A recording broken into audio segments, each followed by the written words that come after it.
नमस्कार साथियों, स्वागत है आप सभी का सौदा घर के आज के इस नए वीडियो में। साथियों, ये टॉपिक काफ़ी इम्पोर्टेंट है और हर एक बायर जो रियल एस्टेट में इन्वेस्ट करना चाहता है, उसके लिए ये वीडियो काफ़ी इम्पोर्टेंट है। साथियों, आप जानकर हैरान होंगे कि आज के समय पे रेज़िडेंशियल इन्वेस्टमेंट से ज़्यादा कॉमर्शियल इन्वेस्टमेंट में लोग फँस रहे हैं। और लोग फँस क्यों रहे हैं?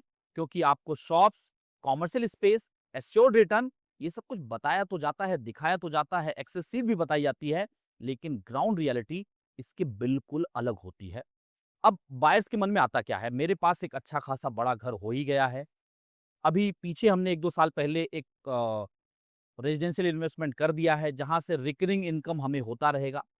अब जो है बायर के मन में आता है कि एक कॉमर्शियल इन्वेस्टमेंट शॉप में या फिर कोई ऑफिस स्पेस में कर दिया जाए, क्योंकि जहाँ पे भी वो पूछता है, जहाँ पे भी वो सर्च करता है या फिर एआई पे, चाहे वो चैट जीपीटी हो, जेमिनी हो, वहाँ उसको यही पता चलता है कि कॉमर्शियल में इन्वेस्टमेंट काफ़ी अच्छा है, यहाँ पे आरओआई रिटर्न ऑन इन्वेस्टमेंट काफ़ी अच्छा आता है और यहाँ पे ईज़ी एग्ज़िट भी है। वहीं रेज़िडेंशियल में जो है आपको आरओआई कम मिलता है, रेंटल यील्ड कम होता है, लेकिन कॉमर्शियल में ज़्यादा होता है और यही चीज़ है जो हर बायर को आकर्षित करती है कि उसे कहीं न कहीं कॉमर्शियल इन्वेस्टमेंट कर देना चाहिए। अब यहीं से जो है शुरुआत हो जाती है। अब आप देखिए, किसी भी कॉमर्शियल बिल्डिंग को अगर आप ध्यान से देखें, तो उसको बिल्कुल मेन रोड फेसिंग आपको शॉप दिए जाते हैं। अंदर साइड में भी चारों तरफ जो है शॉप दिए जाते हैं। इसके इतर ज़्यादातर कॉमर्शियल बिल्डिंग में आप देखेंगे फर्स्ट फ्लोर, सेकंड फ्लोर, यहाँ तक कि कई कॉमर्शियल बिल्डिंग में थर्ड फ्लोर पे भी शॉप्स दे दिए जाते हैं। आखिर शॉप्स ही शॉप्स क्यों बनाए जाते हैं? क्योंकि जैसे ही किसी भी यूनिट पे शॉप का ठप्पा लगता है, मान के चलिए कि उसका पर स्क्वायर फीट रेट, उसकी वैल्यू, उसका प्राइस बढ़ जाता है और यही कारण है कि ज़्यादा से ज़्यादा शॉप जो है निकालने की होड़ में हर एक कॉमर्शियल बिल्डिंग्स में रहती है और शॉप सुनते ही जो इन्वेस्टर है, जो बायर है, वो भी जो है वो सोचता है हाँ, मुझे शॉप मिल रहा है, तो इसका आरओआई ज़्यादा मिलेगा, क्योंकि कहीं न कहीं जहाँ पे भी वो पूछता है या रिसर्च करता है, उसको जानकारी ये मिलती है कि हाँ, शॉप में रिटर्न अच्छा आता है, अगर उसको जो है कंपेयर किया जाए ऑफिस स्पेसेस से। इसीलिए शॉप ज़्यादा से ज़्यादा बनाए जाते हैं, ईज़िली बिक भी जाता है और इसमें डेवलपर और सेलर के लिए बल्ले ही बल्ले रहती है। लेकिन बायर्स के लिए क्या है? इसका फ्यूचर क्या है? ये समझना बहुत ही इम्पोर्टेंट आपके लिए हो जाता है। और इसको समझने के लिए सौदा घर कई लोकेशंस में गया और हम लोग कई कॉमर्शियल बिल्डिंग्स में जब स्टडी किए, तो हमने जो पाया वो चौंकाने वाला था।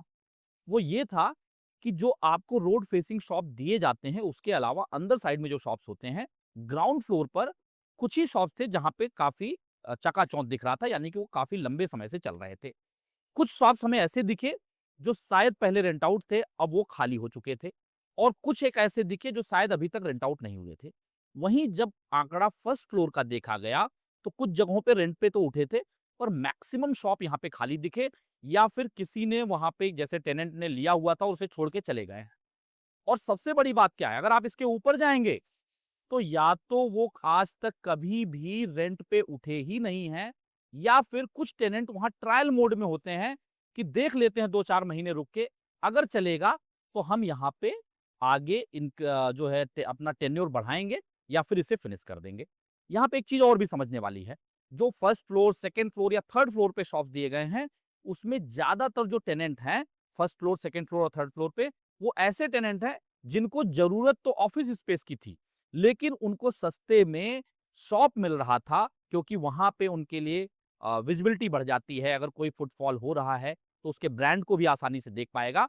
तो वो शॉप में इसलिए जो है अपनी रुचि दिखा देते हैं। उसके पीछे रीज़न्स आप समझिए कि अगर कोई भी इन्वेस्टर है और उसका शॉप 1 साल, 1.5 साल या 6 महीने तक नहीं जो है रेंट आउट हो रहा है, तो फिर वो सोचता है यार कि मेरा मेंटेनेंस भी जा रहा है, प्रॉपर्टी टैक्स भी चालू होता है, तो मरता क्या ना करता, यानी कि अगर कुछ नहीं आ रहा है तो उससे अच्छा जो भी आ जाए, तो वो भी अपने रेंट को कम कर लेता है।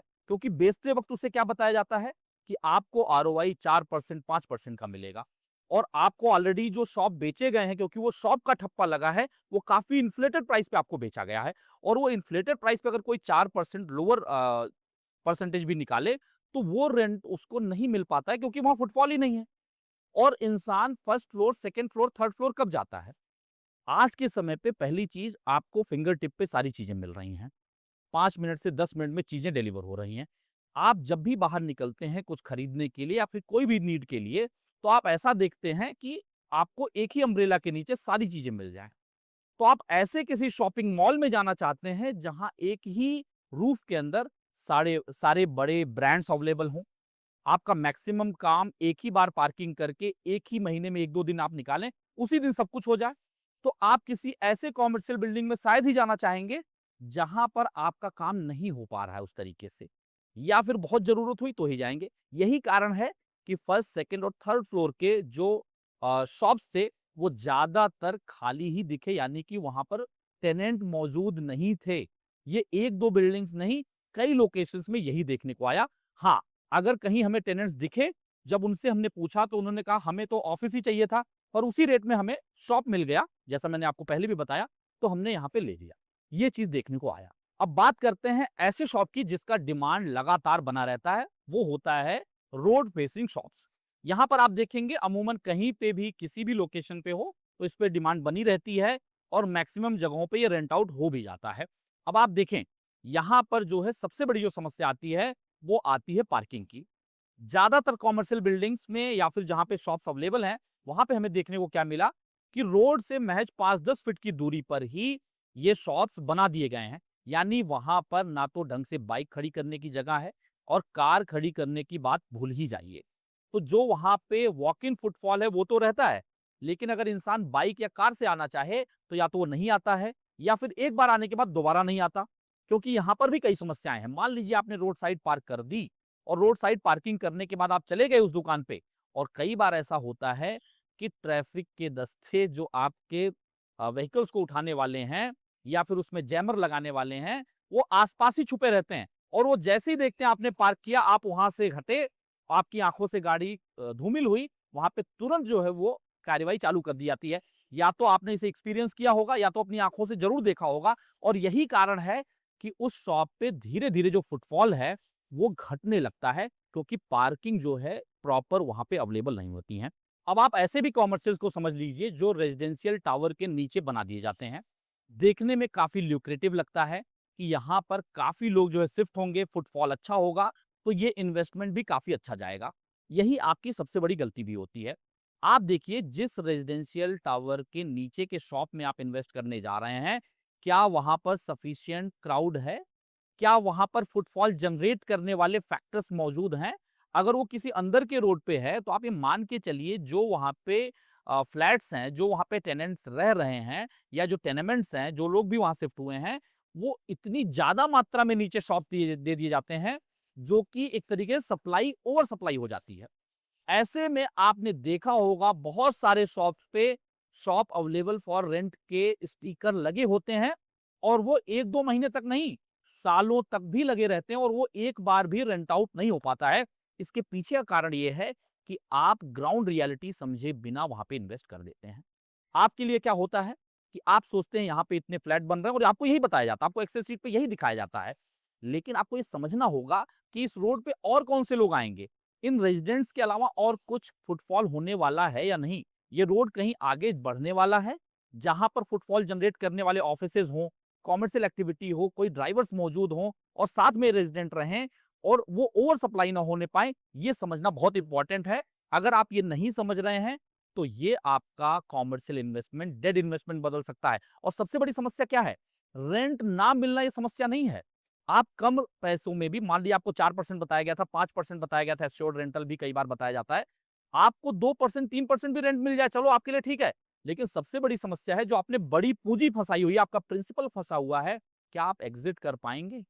जहाँ पे आपको टेनेंट ही नहीं मिल पा रहा है, तो खरीदने वाला जो फिर से उसको रेंट आउट ही करना है, उससे आरओआई ही निकालना है, तो वो क्यों खरीदेगा?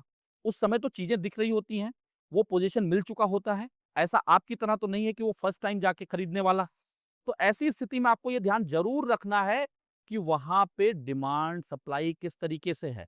आपका इन्वेस्टमेंट डेड इन्वेस्टमेंट ना बन जाए, ये समझना आपके लिए बहुत इम्पोर्टेंट है। अब समझते हैं असली गेम। आपको यानी कि इन्वेस्टर को फंसाया कैसे जाता है। आपको प्रॉमिस किया जाता है 2 साल तक एश्योर्ड रेंटल, 3 साल तक एश्योर्ड रेंटल, यहाँ तक कि कई बार आपको 5-7 साल का भी एश्योर्ड रेंटल बता दिया जाता है। पर ये होता क्या है?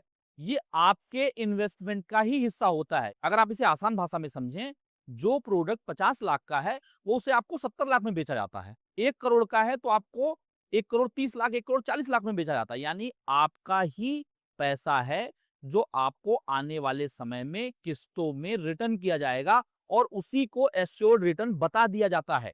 ये आप मान के चलिए, जहाँ पे भी एश्योर्ड रिटर्न की बात हो रही है, हर जगह तो नहीं, लेकिन मैक्सिमम जगहों पे ये बात ऐसे ही चलती है। अब दूसरी चीज़ समझिए, आपको प्री लॉन्च में आधे रेट में शॉप मिल रहा है। आधे रेट में इतनी अच्छी कमर्शियल जो है कॉर्नर पीस आपको मिल रहा है और ये जैसे ही पोज़ीशन आएगा, ये पैसा डबल हो जाएगा। लेकिन आप ये मान के चलिए कि वहाँ पे एक तो डिले होने के चांसेज़ हैं, कि अभी तो प्री लॉन्च में है, सैंक्शनिंग पूरी है, नहीं है, आने के बाद भी कहीं प्रोजेक्ट डिले ना हो जाए। दूसरी सबसे बड़ी रिस्क क्या है? कि अगर वहाँ पर जैसा आपको बताया गया है, वैसा उस लोकेशन में ग्रोथ नहीं होता है, तो फिर वो पूरा आपका डेड इन्वेस्टमेंट बन जाएगा। क्योंकि आप रिटर्न तो छोड़ो, आरओआई छोड़ो, आपका जो इन्वेस्टेड पैसा है, उसे भी आप एग्ज़िट नहीं कर पाएँगे। तीसरी चीज़ समझिए, आपको कांसेप्ट सेलिंग भी की जाती है। यानी यहाँ पे मॉल बनाया जाएगा, यहाँ पे फूड कोर्ट रहेगा, यहाँ पे कोवर्किंग स्पेसेस रहेंगे, ये बता के भी आपसे इन्वेस्टमेंट कराया जाता है। लेकिन आपको समझना ये ज़रूरी है, क्या वहाँ पे सच में वो डिमांड है, जो आपको बता के बेचा जा रहा है? या फिर बस आपको कॉमर्शियल लेना है और आपको दिखाया जा रहा है, एक्सेल शीट्स आपको बताई जा रही है, अच्छे खासे रिटर्न बताए जा रहे हैं, आपको पास ट्रैक बताया जा रहा है, उसके चलते आप इन्वेस्ट कर दे रहे हैं। और कई बार तो ऐसा होता है, कॉमर्शियल बिल्डिंग ऐसी जगह बना दी जाती है, जहाँ पर डिमांड बिल्कुल होता ही नहीं। यानी कि किसी आउटर लोकेशन में बना दिया गया है और आपको ये चीज़ दिखाई जाती है, यहाँ से रिंग रोड जाने वाला है। यहाँ से आपका इनर रिंग रोड गुजर रहा है, यहाँ पे एसईजेड आने वाले हैं, मास स्केल पे यहाँ पे कंस्ट्रक्शन होगा और ये बिल्डिंग अभी हम आपको काफ़ी सस्ते में दे रहे हैं, यहाँ पे शॉप्स, यहाँ पे ऑफिसेज़, और ये आने वाले समय पे मल्टीफोल्ड हो जाएँगे। जबकि वो सिर्फ बनाया ही इसीलिए जा रहा है कि आपको छोटा इन्वेस्टमेंट दिखा के, यानी जिसकी वैल्यू 20 लाख रुपए भी नहीं है, वो छोटे इन्वेस्टमेंट के नाम पे आपसे 40-50 लाख रुपए इन्वेस्ट करा दिए जाए और उसमें भी 2 साल, 3 साल, 5 साल के आपको एश्योर्ड रिटर्न का एक वादा भी कर दिया जाए। जिसके चलते क्या होगा कि आप इन्वेस्टमेंट कर लेंगे, उनका माल बिक जाएगा, उनकी तो बल्ले-बल्ले, लेकिन जब आपको रेंट पे देने की बात आएगी तब फँसेंगे और जब आपको एग्ज़िट करना होगा, तो एक अलग टास्क वो बनने ही वाला है। अब आप समझिए एक और बड़ी चीज़, कि आखिर इन सब चीज़ों से आपको बचना कैसे है? सबसे पहली बात आप ये समझ लीजिए कि अगर आप ग्राउंड लेवल पे जाके नहीं समझ रहे हैं कि वहाँ पे डिमांड कैसा है, वहाँ आस-पास मौजूद जितने कॉमर्शियल बिल्डिंग हैं, वहाँ पे वो रेंट आउट हुए हैं, नहीं हुए हैं, या वहाँ पे भी आपको वैकेंसी दिख रही है, यानी कि खाली शॉप्स पड़े हैं, ये आपको देखना होगा। आप कॉमर्शियल बिल्डिंग में ऊपर जाके देखिए, फर्स्ट फ्लोर, सेकंड फ्लोर पे जो शॉप्स ऑफर किए गए थे, वो किस तरीके से रेंट आउट हुए हैं या नहीं हुए हैं। ऊपर ऑफिस स्पेसेस की ऑक्यूपेंसी किस लेवल पे है, ये भी आपको समझना होगा। और 5 महत्वपूर्ण चीज़ों को आप समझ लीजिए, ये आपके लिए बहुत इंपॉर्टेंट है, अगर आप कॉमर्शियल इन्वेस्टमेंट कर रहे हैं तो। पहली चीज़, फुटफॉल एक्चुअल होना चाहिए, यानी कि जो फुटफॉल आपको बताया जा रहा है, वो जाके आप क्रॉस वेरीफाई करिए। कहीं ऐसा तो नहीं कि आपको बता दिया जा रहा है, यहाँ आस-पास बहुत सारी चीज़ें बनेंगी, पर वैसा जब आपको पोज़ीशन मिलेगा तब नहीं होने वाला है। दूसरी चीज़ को समझिए, पार्किंग प्रॉपर होनी चाहिए और सफिशिएंट मात्रा में होना चाहिए। ऐसा नहीं होना चाहिए कि आपको पार्किंग सिर्फ एक शॉप के पीछे, एक ऑफिस के पीछे, एक जो है पार्किंग स्पेस दे दिया जाए। क्योंकि जो आपके यहाँ फुटफॉल होने वाला है, वो मल्टीपल लोग आने वाले हैं, तो कॉमन स्पेस अगर पार्किंग के लिए दिया जा रहा है और वो सफिशिएंट मात्रा में है, तो आपके शॉप का रेंट अच्छा मिलने की संभावना बढ़ जाती है और फ्यूचर में एग्जिट होने का स्कोप भी आपका बढ़ जाता है। तीसरी चीज, डिमांड वर्सेस सप्लाई।